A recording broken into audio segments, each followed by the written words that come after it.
Hello नमस्कार साथियों, मैं दीपू जाम एजुकेशन पे आपका स्वागत है। साथियों, हम पढ़ रहे थे पशु परिचर के ब पार्ट को। उसी श्रृंखला में आज हम पढ़ने वाले हैं भैंसों की प्रमुख नस्लों के बारे में। भैंसों की बात करें तो भारत में गाय और भैंस पशुधन की श्रेणी में सर्वश्रेष्ठ पशु माने। कौन से? गाय और भैंस। विश्व में सर्वाधिक संख्या पूछे तो गाय की है। गाय के बाद में यानी विश्व में सर्वाधिक पशु कौन सा आता है? भैंस। अब हम देखेंगे कि 53% भाग है ना दूध का, यानी ऑल ओवर वर्ल्ड के अंदर 53% भाग दूध का यानी भैंसों द्वारा उपलब्ध होता है। कितना? 53% भाग दूध का भैंसों द्वारा प्राप्त होता है। अब हम बात करें विश्व में, तो विश्व में यानी भारत है भैंसों का उत्पत्ति स्थल माना जाता है। तो विश्व में भारत का प्रथम स्थान है भैंसों के संख्या के मामले में। भैंसों की संख्या के मामले में पूछे तो भारत विश्व में प्रथम स्थान पे है। भारत में भी पर्टिकुलर राज्य के बारे में पूछे तो यूपी प्रथम स्थान पे है। यूपी, उत्तर प्रदेश प्रथम स्थान पे है। राजस्थान में पूछे तो राजस्थान के अंदर जयपुर जिला ऐसा जिला है जिसमें सर्वाधिक भैंसें पाई जाती है। क्या? जिसमें सर्वाधिक भैंसें पाई जाती है। अब हम देखेंगे कि भैंसों की प्रमुख नस्लें, यानी भैंसों की प्रमुख नस्लों के बारे में बात करें तो सुरती है, मेहसाणा है, नीली रावी है, मुर्रा है। ये क्या है? भैंसों की प्रमुख नस्ल है जिनके बारे में हमारे सिलेबस के अंदर दिया हुआ है। अब हम देखेंगे कि विश्व में मुर्रा भैंस है वो सर्वाधिक क्या है? प्रसिद्ध है। मुर्रा भैंस, मुर्रा भैंस विश्व में सर्वाधिक दूध देने वाली भी भैंस कौन सी है? मुर्रा भैंस। विश्व के अंदर सर्वाधिक प्रसिद्ध भी कौन सी है? मुर्रा भैंस है। उसके बाद में हम देखेंगे कि भैंस का वैज्ञानिक नाम पूछे यानी भैंस का जूलॉजिकल नेम पूछे आपको तो क्या बताना है? बुबेलस। बुबेलस क्या है इसका वैज्ञानिक नाम है। अगर इसके कुल की बात करें तो ये कौन से कुल की प्राणी है? यानी भैंस है वो बोविडी कुल से बिलोंग करती है। गाय के बारे में तो गाय भी बोविडी कुल से है और भैंस भी कौन से कुल से है? बोविडी कुल से है। अब इसके अलावा हम बात करें तो इसका मध्यकाल अवधि है वो 12 से लेकर 36 घंटे होती है। किसकी? भैंस की मध्यकाल अवधि पूछे तो 12 घंटा से लेकर 36 घंटे तक इसका क्या होता है? मध्यकाल होता है। और इसकी गर्भकाल अवधि देखें तो गर्भकाल इसका 310 दिन होता है। कितना होता है? गर्भकाल की बात करें तो गर्भकाल की संख्या दिनों की संख्या कितनी होती है? 310 दिन होती है। इसके बाद में हम देखेंगे कि भारत में जो गाय है वो उसके अंदर क्या है? यानी प्रोटीन, दूध के अंदर प्रोटीन भी पाया जाता है और वसा भी पाई जाती है। प्रोटीन की बात करें तो तीन से लेकर यानी 3.5 के करीब इसके अंदर क्या होती है? दूध के अंदर प्रोटीन होती है। किसमें? भैंसों के दूध के अंदर। अब हम देखेंगे एक एक नस्ल के बारे में, यानी कौन सी नस्ल है वो कहाँ पाई जाती है, कौन सा इसका उत्पत्ति स्थान है, कौन सी भैंस है तो उसकी क्या विशेषता है, उसके बारे में हमें विस्तृत चर्चा इस सेशन के अंदर करेंगे। सबसे पहले हम देखेंगे यानी भैंसों की प्रमुख नस्लें। भैंस क्या है? भारत में गाय और भैंस दो मुख्य दूध देने वाले क्या है? पशु हैं। भैंसों की बात करें यानी गायों के बाद में भैंसों का कौन सा स्थान है? विश्व के अंदर दूसरा स्थान है। तो ये दो पशु ऐसे हैं, गाय और भैंस, तो क्या है? यानी मुख्य दूध देने वाले पशु की श्रेणी के अंदर आते हैं। उसके बाद में यानी विश्व के अंदर बात करें देश के कुल दुग्ध उत्पादन का कितना परसेंट यानी 53% केवल किससे प्राप्त होता है? भैंसों से प्राप्त होता है। 53% किससे प्राप्त होता है? केवल और केवल भैंसें दूध देती है। उसके बाद में भैंसों की संख्या क्या है? गायों से कम होती है। अब भैंस की प्रमुख नस्लें जैसे मुर्रा भैंस है, मेहसाणा है, सुरती है, जाफराबादी है, नीली रावी है। ये सारी क्या है? भैंसों की प्रमुख नस्ल है। इन्हीं का हमारे सिलेबस के अंदर क्या है? वर्णन पूछा गया है कि कौन सी भैंस है वो कहाँ पाई जाती है, क्या क्या इनकी विशेषता होती है, उसके बारे में हम देखेंगे। दुग्ध उत्पादन के लिए मुर्रा नस्ल क्या है? प्रसिद्ध है। दुग्ध उत्पादन के लिए पूछे कौन सी नस्ल प्रसिद्ध है तो मुर्रा भैंस है वो दुग्ध उत्पादन के लिए प्रसिद्ध मानी जाती है विश्व के अंदर। तो ये आपको ध्यान में रखना है, यानी विश्व के अंदर दुग्ध उत्पादन में मुर्रा नस्ल को क्या माना जाता है? विश्व प्रसिद्ध माना जाता है। अब मुर्रा भैंस पूरे विश्व के लिए श्रेष्ठ है। विश्व में सबसे ज्यादा भैंस पूछे तो कहाँ है? यानी विश्व में सर्वाधिक भैंसों की संख्या पूछे तो भारत के अंदर है। भारत में भी पर्टिकुलर स्थान पूछे तो यानी यूपी। अब इसमें ध्यान रखने वाली कौन सी बात है, यानी मुख्यतः दूध देने वाले कौन कौन से पशु हैं, तो गाय और भैंस है। विश्व में सर्वाधिक भैंस है तो भारत के अंदर। अब सर्वश्रेष्ठ भैंस दुग्ध उत्पादन के लिए तो मुर्रा भैंस विश्व के अंदर क्या मानी जाती है, श्रेष्ठ मानी जाती है, ये आपको ध्यान में रखना है। भारत में सबसे ज्यादा यूपी, भारत में वैसे विश्व के अंदर पूछे तो यानी विश्व में भारत का प्रथम स्थान है। भारत के अंदर पर्टिकुलर राज्य का नाम पूछे तो यानी उत्तर प्रदेश का स्थान क्या है, प्रथम है। उत्तर प्रदेश का स्थान है प्रथम है। उसके बाद में राजस्थान में पूछे तो राजस्थान में क्या है, जयपुर क्या है, प्रसिद्ध है। राजस्थान में जयपुर। भारत में पूछे तो यानी यूपी, उत्तर प्रदेश। भैंस का वैज्ञानिक नाम बुबेलस बुबेलस, ये आपको ध्यान में रखना है। यानी भैंस का जूलॉजिकल नेम पूछे तो बुबेलस बुबेलस क्या है, इसका वैज्ञानिक नाम है, किसका, भैंस का। भैंस का कुल पूछे तो बोविडी, बोविडी कुल की क्या है, पशु है। यानी भैंस कौन से कुल की पशु है, बोविडी कुल की। गाय की बात करें तो गाय भी कौन से कुल के पशु है, बोविडी कुल का पशु है। उसके बाद में भैंस का मध्यकाल अवधि पूछे तो 12 से लेकर 36 घंटे क्या होती है, इसकी मध्यकाल अवधि होती है। 12 से लेकर 36 घंटे क्या होती है, इसकी मध्यकाल अवधि होती है। अगर इसका मध्य चक्र अवधि पूछे तो कितने दिन की होती है, 21 दिन की होती है। 21 दिन की मध्य चक्र अवधि, 21 दिन की। मध्यकाल पूछे तो यानी 21 से लेके 12 से लेके 36 घंटे क्या होता है, इसका मध्यकाल होता है, किसका, भैंस का। गर्भकाल अवधि 330 दिन, यानी लगभग भैंस कितने दिनों में मतलब ब्याती है, तो यानी लगभग 11 महीने के आसपास टाइम लगता है, किसमें, गर्भकाल की अवधि। लगभग पूछे महीनों में पूछे तो यानी 11 महीने। वैसे लगभग कितने हैं, 310 दिन क्या होती है, इसकी गर्भकाल अवधि होती है। ब्याने की प्रक्रिया को काविंग कहते हैं। भैंस के ब्याने की प्रक्रिया को क्या कहते हैं, काविंग कहते हैं, ये आपको ध्यान में रखना है। भैंस के ब्याने की प्रक्रिया काविंग कहलाती है। भैंस जिस समूह या झुंड में रहती है उसको क्या कहते हैं, हर्ड। भैंस जिस समूह या झुंड में रहती है उसको कहते हैं हर्ड। भैंस का मांस को क्या कहते हैं, बफन। भैंस के मांस को क्या कहते हैं, बफन कहते हैं। भैंस के मांस को बफन कहते हैं। भैंस के दूध में वसा 7.38% होती है। वसा की मात्रा पूछे भैंस के दूध में तो कितनी होती है, 7.38% होती है। प्रोटीन की मात्रा पूछे तो यानी 3.6% क्या होती है, भैंस के दूध में प्रोटीन होती है। प्रोटीन भी होती है, वसा भी होता है। भारत में मान्यता प्राप्त नस्ल पूछे तो 17 नस्ल है। भारत के अंदर मान्यता प्राप्त नस्ल पूछे तो कितनी है, 17 नस्ल है, किसकी, भैंस की। इसमें ध्यान रखने योग्य बात, यानी भैंस का वैज्ञानिक नाम क्या है, तो बुबेलस बुबेलस है। भैंस जिस झुंड में निवास करती है उसको हर्ड कहते हैं। भैंस के जो ब्याने की प्रोसेस है उसको क्या कहेंगे, काविंग कहेंगे। भैंस के मांस को बफन कहते हैं। भैंस का गर्भकाल 310 दिन होता है। भैंस का मध्य चक्र कितना होता है, 12 से लेकर 36 घंटे होता है। इसकी मध्य चक्र अवधि पूछे तो 21 दिन की होती है। ये आपको भैंस के टॉपिक में ध्यान रखना है। भारत में मान्यता प्राप्त नस्ल पूछे तो कितनी है, 17 नस्लें हैं, किसकी, भैंस की। ये आपको ध्यान में रखना है। गुणसूत्र की बात करें तो 50 से लेकर 48 गुणसूत्र पाए जाते हैं। भैंस में कितने गुणसूत्र पाए जाते हैं, तो 50 से लेकर 48 गुणसूत्र किस में पाए जाते हैं, भैंस के अंदर पाई जाती है। पानी में रहने वाले भैंस का वैज्ञानिक नाम यह भी पूछा जाता है, क्या है, बेबुलस बेबुलस।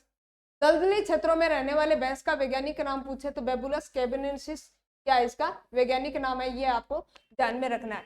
यानी पानी में रहने वाली भैंस का बेबुलस बेबुलस और दलदली क्षेत्रों में रहने वाली बुबेलस कोबेनेसिस क्या है, इसका जूलॉजिकल नेम है, किसका, भैंस का। इसके बाद में हम पढ़ेंगे सबसे पहले सुरती भैंस के बारे में। सुरती भैंस की बात करें तो यानी सुरती नाम से प्रतीत हो रहा है, सुरत यानी गुजरात में। तो गुजरात का जो काठियावाड़ क्षेत्र है वो इसका उत्पत्ति स्थल माना जाता है। क्या, गुजरात का काठियावाड़ क्षेत्र इसका उत्पत्ति स्थल माना जाता है। कौन सी भैंस का, सुरती भैंस का। नाम से देखो ये सुरती यानी इसकी सुरत क्या है, अच्छी है। सुरती भैंस उत्पत्ति स्थल देखा जाए तो इसका काठियावाड़ गुजरात। राजस्थान में इसका उत्पत्ति स्थल पूछे यानी राजस्थान में कहाँ कहाँ पाई जाती है, तो यानी काठियावाड़ गुजरात के जो आसपास का क्षेत्र है, आसपास का क्षेत्र कौन कौन सा है, यानी उदयपुर है, बाड़मेर है, यहाँ का जो क्षेत्र है गुजरात के जो आसपास की सीमा लगती है वहां पे कौन सी भैंसें पाई जाती हैं, सुरती भैंसें सर्वाधिक संख्या में पाई जाती है। कहाँ, राजस्थान के अंदर।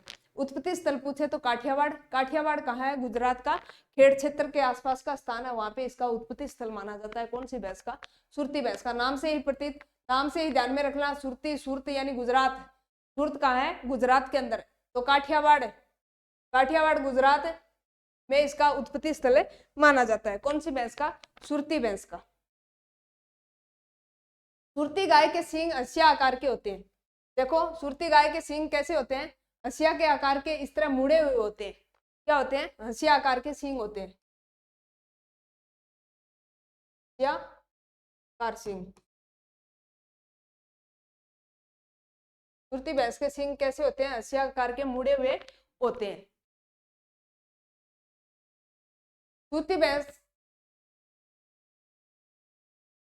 भैंस की दुग्ध उत्पादन क्षमता पूछे तो 1500 से लेकर 1700 लीटर प्रति ब्यावत क्या करती है, दूध उपलब्ध करवाती है। सुरती भैंस की दूध उत्पादन क्षमता कितनी होती है, यानी 1500 से लेकर 1700 लीटर प्रति ब्यावत क्या करती है, यह दूध उपलब्ध करवाती है। दूध वसा की मात्रा पूछे दूध में तो 7.5% इसके अंदर वसा होती है। किसमें, सुरती भैंस के अंदर वसा की मात्रा कितनी होती है, तो 7.5% वसा होती है। उसके बाद में यानी गर्भकाल अवधि पूछे सुरती भैंस की, तो गर्भकाल अवधि होती है इसकी 305 दिन। ये आपको ध्यान में रखना है। सुरती भैंस की गर्भकाल अवधि पूछे तो कितनी होती है, 305 दिन। गर्भकाल अवधि 305 दिन किसकी, सुरती भैंस की। दूध पूछे तो 1500 से लेकर 1700 लीटर प्रति ब्यावत दूध होता है। वसा की बात करें तो 7.5% इसके दूध में वसा होती है। किसमें, सुरती भैंस में।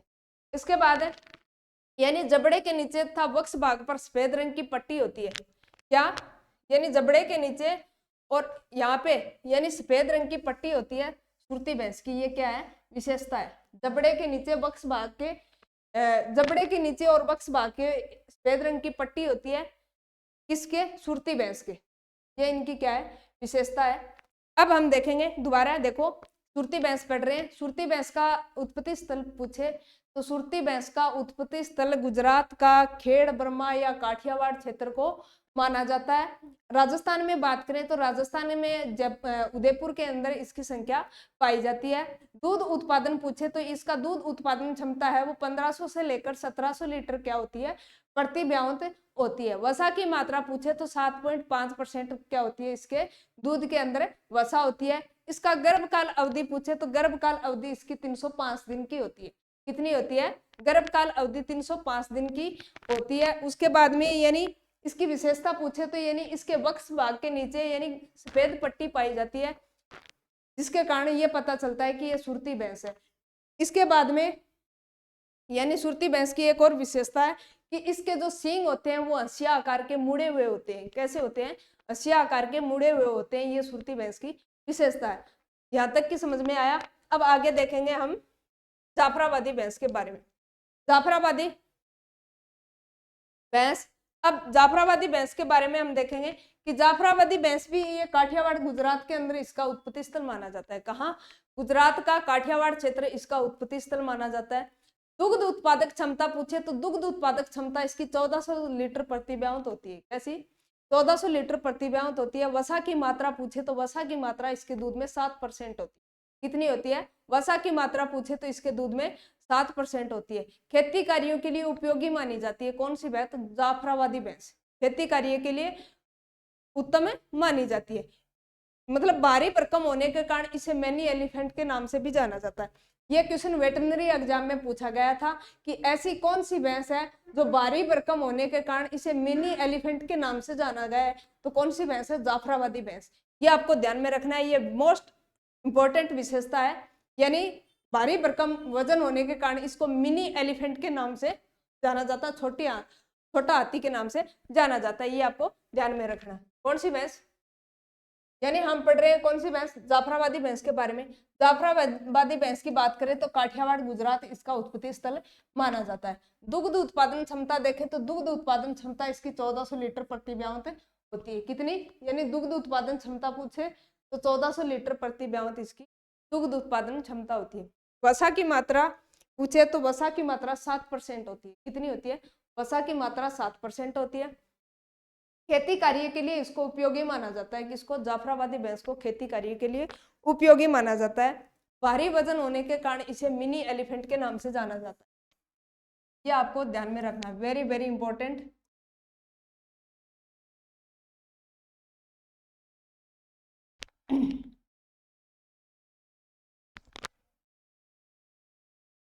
यह है जाफराबादी भैंस।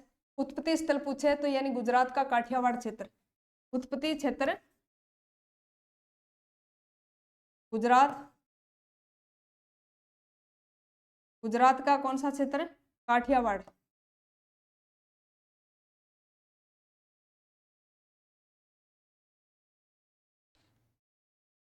मिनी एलिफेंट के नाम से जानी जाती है।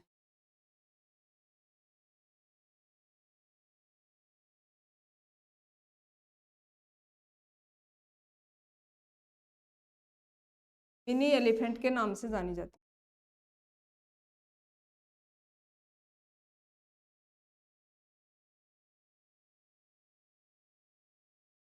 दूध उत्पादन क्षमता कितनी होती है, 1400 लीटर।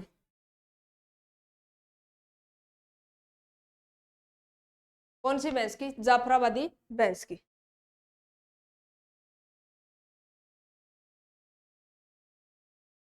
अब हम देखेंगे मेहसाणा भैंस। मेहसाणा भैंस का उत्पत्ति स्थल भी गुजरात है। मेहसाणा भैंस का उत्पत्ति स्थल क्या है, गुजरात है। ये इस प्रकार की मेहसाणा भैंस है। अब मेहसाणा भैंस की एक विशेषता है, यानी ये मूरा नस्ल से, मूरा और सुरती की क्या है, यानी संकर्ण से प्राप्त नस्ल है। कौन सी, मेहसाणा भैंस।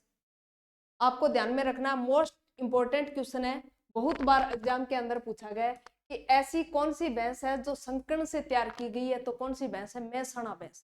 अब किसके संकर्ण से तैयार की गई है, तो ये देखो, यानी मुरा का लिया नर, किसका, मुरा का लिया नर, सुरती का लिया मादा, यानी दोनों के बीच में जब क्रॉस करवाया, यानी संकर्ण करवाने के बाद तीसरी नस्ल प्राप्त हुई, वो कौन सी प्राप्त हुई, मेहसाणा भैंस। कौन सी भैंस, मेहसाणा भैंस। इसका उत्पत्ति स्थल पूछे तो उत्पत्ति स्थल इसका भी गुजरात क्षेत्र। कौन सा, गुजरात क्षेत्र माना जाता है, किसका, मेहसाणा भैंस का। अब देखेंगे कि मेहसाणा भैंस की गर्दन है वो क्या होती है, लंबी होती है। मेहसाणा भैंस की गर्दन क्या होती है, लंबी होती है। पूंछ का अंतिम सिरा क्या होता है, काला होता है। पूंछ का अंतिम सिरा क्या होता है, बिल्कुल काला होता है। कौन सी भैंस का, मेहसाणा भैंस का। अब इसका जो दुग्ध काल पूछे, सर्वाधिक सर्वाधिक दुग्ध काल भी इसी भैंस का होता है। कितना, 353 से लेकर 355 दिन तक क्या होता है, इसका दूध काल अवधि होती है। कितनी, दूध काल अवधि पूछे तो कितनी होती है, यानी 353 से लेकर 355 दिन तक क्या देती है, दूध देती है। कौन सी, मेहसाणा भैंस। ध्यान में रखना है। इसके बाद में यानी दुग्ध उत्पादन क्षमता पूछे तो 1700 से लेकर 1800 लीटर प्रति ब्यावत क्या देती है, दूध देती है, उपलब्ध करवाती है।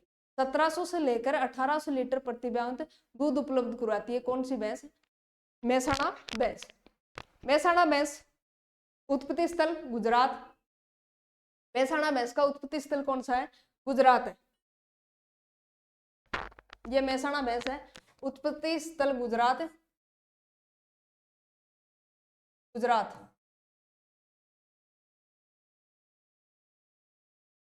गुजरात माना जाता है। इसकी गर्दन क्या होती है, लंबी होती है। गर्दन क्या होती है, लंबी होती है। गर्दन लंबी। दूध की बात करें तो दूध यानी 1700 से लेकर 1800 लीटर, 1800 लीटर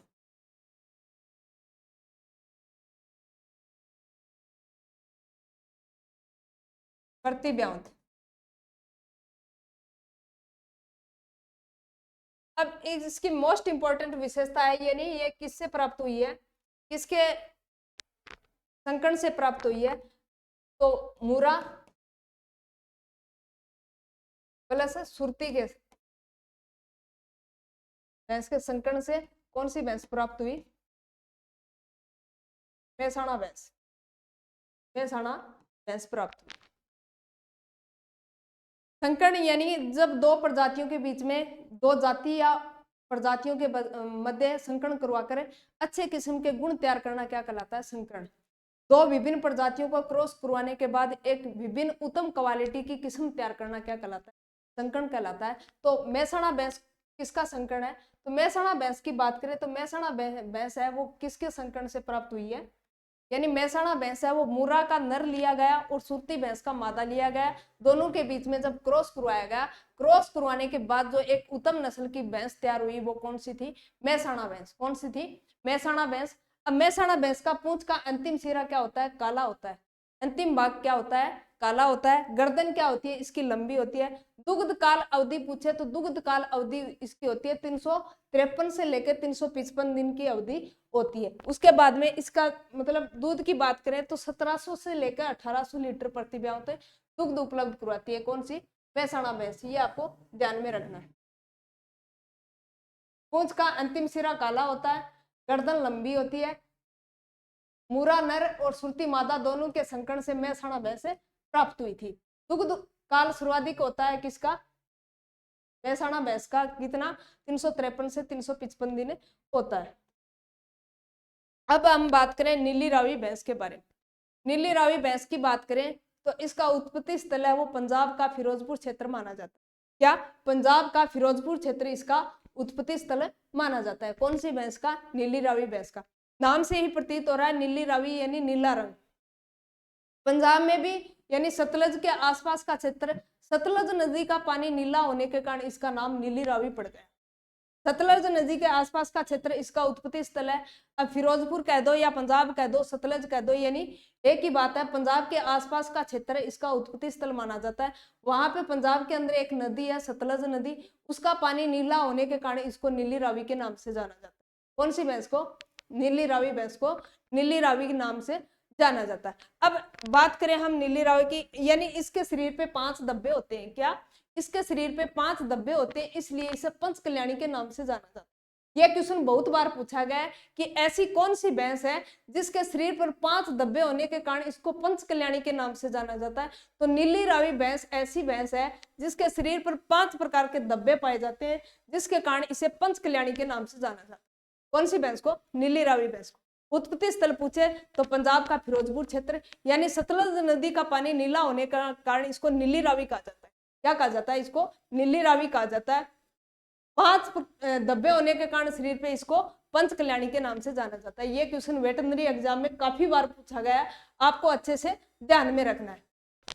देखो उत्पत्ति क्षेत्र पंजाब, पंजाब का कौन सा? फिरोजपुर, अमृतसर।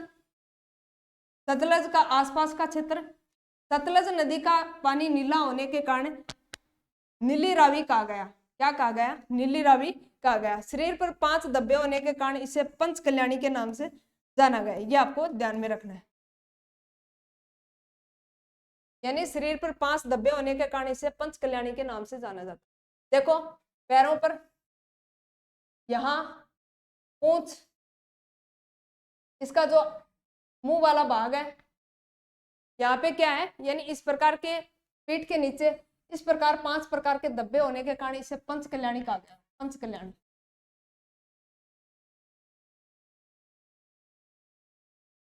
पंच कल्याणी। कौन सी भैंस को? नीली रावी भैंस को। दुग्ध उत्पादन क्षमता पूछे तो 1600 लीटर प्रति ब्याह इसकी दुग्ध उत्पादन क्षमता होती है। वसा की बात करें तो 5 से 6% क्या होती है? वसा होती है। इसके दूध में कितने % फैट होती है? 5 से 6% फैट होती है। कौन सी भैंस के अंदर? नीली रावी। अब हम देखेंगे दोबारा, देखो नीली रावी, नीली रावी भैंस के बारे में देखेंगे हम। नीली रावी भैंस यानी इसका उत्पत्ति स्थल है वो पंजाब का फिरोजपुर, सतलज के आसपास का क्षेत्र, अमृतसर के आसपास का क्षेत्र इसका उत्पत्ति स्थल माना जाता है। अब सतलज नदी का पानी नीला होने के कारण इसे नीली रावी कहा गया। सतलज नदी का पानी नीला होने के कारण इसे नीली रावी कहा गया। कौन सी भैंस को? यानी नीली रावी भैंस को क्या कहा गया? सतलज नदी का पानी नीला होने के कारण इसे नीली रावी कहा गया। अब देखेंगे कि इसके ध्यान से देखने पर इसके शरीर पर 5 प्रकार के धब्बे पाए जाते हैं। कौन सी? नीली रावी भैंस के, यानी ध्यान से आप देखोगे तो 5 प्रकार के धब्बे पाए जाते हैं। मुंह पर, पैरों के नीचे, पूंछ पर या पीठ के नीचे, यानी 5 प्रकार के धब्बे पाए जाते हैं, इसलिए इसे पंच कल्याणी के नाम से जाना जाता है। कौन सी भैंस को? नीली रावी भैंस को पंच कल्याणी के नाम से जाना गया है। अब दुग्ध उत्पादन की बात करें तो दुग्ध उत्पादन यानी कितना देती है? 1600 लीटर प्रति ब्याह दुग्ध उत्पादन कराती है। और वसा की बात करें तो वसा की मात्रा यानी 5 से 6% इसके दूध में वसा होती है। अब देखेंगे मुर्रा भैंस। मुर्रा भैंस, मुर्रा भैंस का उत्पत्ति स्थल पूछे तो यानी मोटगुमरी गुजरात। क्या? मोटगुमरी गुजरात के आसपास का क्षेत्र यानी पाक पाटन क्षेत्र क्या कहलाता है? इसका उत्पत्ति क्षेत्र कहलाता है। पाक पाटन पाकिस्तान का क्षेत्र इसका उत्पत्ति स्थल माना जाता है। भारत में उत्पत्ति है इसकी पंजाब में फिरोजपुर में हुई थी। भारत में इसकी उत्पत्ति स्थल पूछे तो पंजाब के फिरोजपुर में इसका उत्पत्ति स्थल माना गया है। अब आंखें इसकी क्या होती है? सफेद होती है। आंखें क्या होती है? सफेद होती है। आंखें सफेद होने के कारण इसे वॉल आइज के नाम से जाना जाता है। कौन सी? यानी मुर्रा भैंस की आंखें क्या है? सफेद। आंखें सफेद होने के कारण क्या कहा जाता है? इसे वॉल आइज के नाम से जाना जाता है। वॉल आइज, वॉल आइज के नाम से जाना जाता है। कौन सी भैंस को? मुर्रा भैंस को। पूंछ का अंतिम भाग क्या होता है? बिल्कुल सफेद होता है। पूंछ का अंतिम भाग क्या होता है? सफेद, सफेद होता है।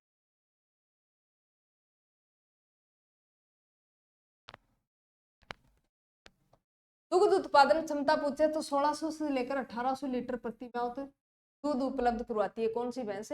मुर्रा भैंस। वसा की बात करें तो वसा 5% वसा होती है। कितनी होती है? 5% वसा होती है। गहरा काला रंग होने के कारण इसे ब्लैक ब्यूटी के नाम से जाना जाता है। ब्लैक ब्यूटी के नाम से जाना जाता है। कौन सी भैंस के बारे में पढ़ रहे हैं? हम पढ़ रहे हैं मुर्रा भैंस के बारे में। कौन सी भैंस के बारे में पढ़ रहे हैं? मुर्रा भैंस के बारे में। मुर्रा भैंस की बात करें तो इसका उत्पत्ति स्थल है वो पाकिस्तान का मोटगुमरी क्षेत्र या पाक पाटन वाला क्षेत्र माना जाता है। भारत की बात करें तो भारत में इसका उत्पत्ति स्थल फिरोजपुर पंजाब को माना जाता है। किसको माना जाता है? फिरोजपुर पंजाब को माना जाता है। अब इसकी बात करें विशेषता की तो यह मुर्रा भैंस है। इसका जो रंग है वो काला होने के कारण इसे ब्लैक ब्यूटी के नाम से जाना जाता है। मुर्रा भैंस का रंग काला होने के कारण इसको किस नाम से जाना जाता है? ब्लैक ब्यूटी के नाम से जाना जाता है। कौन सी भैंस को? मुर्रा भैंस को। आंखें इसकी क्या होती है? सफेद होती है, इसलिए इसे वॉल आइज के नाम से जाना जाता है। आंखें सफेद होने के कारण वॉल आइज के नाम से जाना जाता है। कलर इसका ब्लैक होने के कारण इसको ब्लैक ब्यूटी के नाम से जाना जाता है। कौन सी भैंस को? मुर्रा भैंस को। यह क्वेश्चन बहुत बार पूछा गया है कि ऐसी कौन सी भैंस है जिसको वॉल आइज के नाम से जाना जाता है? तो मुर्रा भैंस। ऐसी कौन सी भैंस है जिसको ब्लैक ब्यूटी के नाम से जाना जाता है? तो मुर्रा भैंस। ये आपको ध्यान में रखना है।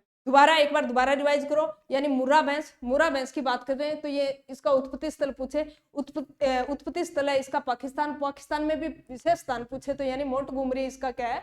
यानी उत्पत्ति स्थल माना जाता है। भारत की बात करें तो भारत में यानी फिरोजपुर पंजाब इसका क्षेत्र माना जाता है। इसके बाद इसकी विशेषता की बात करें तो यानी ये ब्लैक होने के कारण इसे ब्लैक ब्यूटी के नाम से जाना जाता है। कौन सी भैंस को? मुर्रा भैंस को। आंखें हैं वो सफेद होने के कारण इसे वॉल आइज के नाम से भी जाना जाता है। दूध की बात करें तो यानी दूध के हिसाब से मुर्रा भैंस को सर्वश्रेष्ठ विश्व में अच्छी नस्ल मानी जाती है। कितना दूध है? यानी 1700 से लेकर 1800 लीटर लगभग क्या है? यानी 1600 से लेकर 1800 लीटर प्रति ब्याह होते हैं दुग्ध उपलब्ध करवाती है। वसा की मात्रा की बात करें तो इसके दूध में 5% वसा होती है। ये आपको ध्यान में रखना है। अब हम पढ़ने वाले हैं, अगली भैंस है हमारी बदावरी। कौन सी भैंस? बदावरी भैंस के बारे में पढ़ेंगे। बदावरी भैंस की बात करें तो यानी उत्तर प्रदेश का क्षेत्र है। उत्तर प्रदेश यानी आगरा जिले के आसपास इसका उत्पत्ति स्थल माना जाता है। बदावरी भैंस की बात करें तो इसका उत्पत्ति स्थल है वो उत्तर प्रदेश आगरा जिले की बाह तहसील को माना जाता है। इसका उत्पत्ति स्थल माना जाता है। राजस्थान की बात करें तो यानी उत्तर प्रदेश के पास कौन से जिले लगते हैं, कौन सी जिले की सीमा लगती है, तो भरतपुर और धौलपुर की सीमा लगती है। तो भरतपुर और धौलपुर में इसका राजस्थान में स्थान पूछे तो यानी भरतपुर और धौलपुर में सर्वाधिक संख्या में पाई जाती है। सबसे ज्यादा गर्मी सहन करने वाली भी नस्ल कौन सी है, भदावरी नस्ल है। कौन सी नस्ल है, भदावरी नस्ल है। आगे से पतली और पीछे से क्या होती है, चौड़ी होती है। आगे से बिल्कुल पतली होती है और पीछे से क्या होती है, चौड़ी होती है। ये क्या है, भदावरी भैंस की विशेषता है। तांबे जैसा लालिमा लिए हुए रंग होता है, क्या, यानी तांबे जैसा लालिमा लिए हुए रंग होता है इसका, कौन सी भैंस का, भदावरी भैंस का। गले में सफेद पट्टी होती है जिसे कंठमाला या जनेऊ कहा जाता है। गले में एक विभिन्न प्रकार की सफेद पट्टी होती है, विशेष प्रकार की सफेद पट्टी, इसलिए इसे कंठमालाएं या जनेऊ वाली भैंस भी कहा जाता है। यह क्वेश्चन भी बहुत बार पूछा गया है, यानी इनके लगभग उपनाम से ही क्वेश्चन पूछे गए हैं। तो आपको ध्यान में रखना है, गले में सफेद पट्टी से कंठमाला या जनेऊ के नाम से जाना जाता है। कौन सी भैंस को, भदावरी भैंस को। दुग्ध उत्पादन पूछे तो 1200 से लेकर 1300 लीटर प्रति ब्यावत दूध देती है। कितना, 1200 से लेकर 1300 लीटर प्रति ब्यावत दूध देती है। वसा की बात करें तो वसा यानी 1200 से लेकर 12.5% वसा होती है, यानी वसा अच्छी खासी वसा होती है इसके दूध में, किसकी, भदावरी भैंस के दूध में। अब एक बार दोबारा रिवाइज करते हैं, भदावरी भैंस के बारे में पढ़ रहे हैं। भदावरी भैंस का उत्पत्ति स्थल कौन सा माना जाता है, यानी आगरा, उत्तर प्रदेश के आसपास का क्षेत्र इसका उत्पत्ति स्थल माना जाता है। राजस्थान की बात करें तो राजस्थान में यानी धौलपुर और अलवर भरतपुर क्षेत्र में ये पाई जाती है। इसके बाद में यानी इसकी विशेषताएं की बात करें तो यानी ये गर्मी सहन करने वाली भैंस है, यानी ये गर्मी को क्या कर सकती है, सहन कर सकती है। कई बार देखा होगा यानी भैंसे गर्मियों में गर्मी ज्यादा लगती है, सर्दियों में सर्दी ज्यादा लगती है। तो ये एक विशेष प्रकार की भैंस है कि इसको गर्मी ये क्या कर सकती है, अच्छी तरीके से गर्मी को सहन कर सकती है। कौन सी भैंस, भदावरी भैंस। इसके गले में सफेद पट्टी पाई जाती है, विशेष प्रकार की सफेद पट्टी होने के कारण इसको जनेऊ वाली या कंठमणि वाली भैंस भी कहा जाता है। कौन सी, भदावरी भैंस को। इसके बाद इसका रंग है वो लालिमा लिए होता है, क्या, इसका रंग है वो तांबे जैसा लालिमा लिए होता है। वसा की बात करें तो वसा यानी 12 से लेकर 12.5% क्या होती है, वसा होती है। दूध की बात करें तो 1200 से लेकर 1300 लीटर प्रति ब्यावत दूध उत्पादन करवाती है। कौन सी भैंस, भदावरी भैंस। अब अन्य महत्वपूर्ण fact, national dairy research institute पूछे तो कहाँ है, करनाल हरियाणा में। National dairy research institute NDRI पूरा नाम पूछे तो N का मतलब नेशनल डेयरी रिसर्च इंस्टीट्यूट, यह कहाँ है, करनाल हरियाणा में स्थित है। क्वेश्चन पूछा जा सकता है कि NDRI का मुख्यालय कहाँ है, तो करनाल हरियाणा में। NDR national dairy research centre. उसके बाद में इसकी स्थापना पूछे तो 1923 के अंदर स्थापना हुई है। केंद्रीय भैंस अनुसंधान संस्थान पूछे तो हिसार में, हरियाणा, हिसार में स्थित है। केंद्रीय भैंस अनुसंधान संस्थान कहाँ स्थित है, हिसार हरियाणा में स्थित है। कहाँ, हिसार हरियाणा के अंदर स्थित है। नेशनल डेयरी डेवलपमेंट बोर्ड पूछे तो यानी आनंद कहाँ है, गुजरात के अंदर। इसकी स्थापना पूछे तो 1955 में हुई थी। National dairy development board, national dairy development board पूछ ले तो ये कहाँ है, गुजरात के अंदर। गुजरात में भी आनंद स्थान पे इसकी क्या है, रिसर्च सेंटर है। इसकी स्थापना है वो 1955 में हुई थी। उसके बाद में आनंद मिल्क यूनियन लिमिटेड अमूल दूध पीता है इंडिया, वो कहाँ है, आनंदपुर गुजरात में। आनंद गुजरात में अमूल दूध पीता है इंडिया, आनंद मिल्क यूनियन लिमिटेड अमूल कहाँ स्थित है, आनंद गुजरात के अंदर।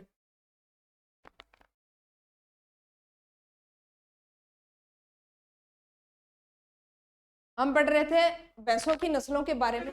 भैंसों की नस्लों के बारे में हमने देखा कि भैंस है वो सर्वाधिक कहाँ पाई जाती है, यानी सर्वाधिक भैंसें हैं वो भारत के अंदर पाई जाती है। भारत में भी पर्टिकुलर जिला राज्य पूछे तो यूपी के अंदर, राजस्थान में जयपुर के अंदर सर्वाधिक पाई जाती है। 53% अकेला दूध किससे प्राप्त करते हैं, हम भैंसों से प्राप्त करते हैं। भैंसों की प्रमुख नस्लों में से यानी कौन सी भैंस, सुरती है, मेहसाणा है, जाफराबादी है, नीली रावी है, ये क्या है भैंस की प्रमुख नस्ल है। उसके बाद में यानी दुग्ध उत्पादन के लिए सर्वाधिक प्रसिद्ध नस्ल कौन सी है? मुर्रा विश्व में सर्वाधिक प्रसिद्ध है। भारत में सबसे ज्यादा यूपी के अंदर भैंसें पाई जाती है। भैंस का मध्यकाल अवधि पूछे तो 12 से लेकर 36 घंटे इसकी मध्यकाल अवधि होती है। मध्य चक्र अवधि पूछे तो यानी 21 दिन की होती है। गर्भकाल अवधि पूछे तो लगभग 310 दिन की होती है। भैंसों के समूह को हर्ड कहते हैं। क्या कहते हैं? भैंसों के समूह को हर्ड कहते हैं। ब्याने की प्रोसेस को काविन कहते हैं। क्या कहते हैं? ब्याने की प्रोसेस को काविन कहते हैं। भैंस के मांस को क्या कहा जाता है? बफन कहा जाता है। क्या कहा जाता है? बफन कहा जाता है। प्रोटीन की मात्रा पूछे तो 3.6% भैंसों के अंदर प्रोटीन, दूध में प्रोटीन होती है। रजिस्टर्ड नस्लों की बात करें तो 17 रजिस्टर्ड नस्ल है। उसके बाद में गुणसूत्र की बात करें तो 50 से लेकर 48 गुणसूत्र पाए जाते हैं किसमें? भैंस में। कुल की बात करें तो बोविडी कुल की प्राणी है। उसके बाद में यानी इसका वैज्ञानिक नाम पूछे तो क्या है? बुबेलस बुबेलस इसका वैज्ञानिक नाम है। इसके बाद में सुरती भैंस। सुरती भैंस का उत्पत्ति स्थल काठियावाड़ गुजरात माना जाता है। राजस्थान में उदयपुर। सुरती गाय की सींग है वो हंसिया आकार के होते हैं और उत्पत्ति स्थल इसका गुजरात माना जाता है। भारी वजन होने के कारण इसे मिनी एलिफेंट के नाम से भी जाना जाता है। इसके बाद में मेहसाणा भैंस। मेहसाणा भैंस की बात करें तो यह मुर्रा के नर से और सुरती के मादा के संकरण से प्राप्त नस्ल कौन सी है? मुर्रा नस्ल सॉरी मेहसाणा नस्ल है। दूध की बात करें तो यानी 1700 से लेकर 1800 लीटर प्रति ब्यात दूध। गर्दन की बात करें तो गर्दन इसकी क्या होती है? लंबी होती है। उसके बाद में नीली रावी। नीली रावी यानी सतलज के आसपास का क्षेत्र, पंजाब, फिरोजपुर इसका उत्पत्ति स्थल माना जाता है। 5 धब्बे होने के कारण शरीर पे इसे पंच कल्याणी के नाम से जाना जाता है। इसके बाद में मुर्रा भैंस। आंखें क्या होती है? आंखें सफेद होने के कारण इसे वाल आइज के नाम से जाना जाता है। पूंछ क्या होता है? इसका सफेद होता है। उत्पत्ति स्थल पूछे तो इसका पाकिस्तान यानी पाक पाटन क्षेत्र, मोटगुमरी इसका उत्पत्ति स्थल माना जाता है। इसके बाद में पूंछ का अंतिम सिरा सफेद होता है। आंखें सफेद होती है इसलिए इसे वाल आइज के नाम से जानी जाती है। रंग काला होने के कारण इसे क्या कहते हैं? ब्लैक ब्यूटी के नाम से जाना जाता है। इसके बाद में बदावरी भैंस। बदावरी भैंस की बात करें तो आगरा उत्तर प्रदेश इसका उत्पत्ति स्थल माना जाता है। इसके बाद में यानी राजस्थान में भरतपुर और धौलपुर क्षेत्र पर पाई जाती है। उसके बाद ये सर्वाधिक गर्मी सहन करने वाली भी भैंस कौन सी है? बदावरी भैंस। आगे से पतली होती है, पीछे से क्या होती है? चौड़ी होती है। लालिमा लिए हुए इसका रंग होता है तांबे जैसा। इसके बाद में यानी एक सफेद पट्टी होती है गले के अंदर, इसलिए इसे कंठमाला या जनेऊ के नाम से भी जाना जाता है। अन्य महत्वपूर्ण बात करें यानी NDR national dairy research institute की कहाँ है? करनाल, हरियाणा में। उसके बाद अमूल है वो आनंद, गुजरात के अंदर। इसके बाद में नेशनल डेयरी डेवलपमेंट बोर्ड भी कहाँ है? आनंद, गुजरात में। इसकी स्थापना पूछे तो 1955 में हुई थी। ये आपको ध्यान में रखना है। धन्यवाद साथियों, आशा करते हैं आपको अच्छे से समझ में आया होगा। 2-3 बार इसको अच्छे से रिवाइज करना। मिलते हैं नेक्स्ट क्लास में, तब तक के लिए धन्यवाद।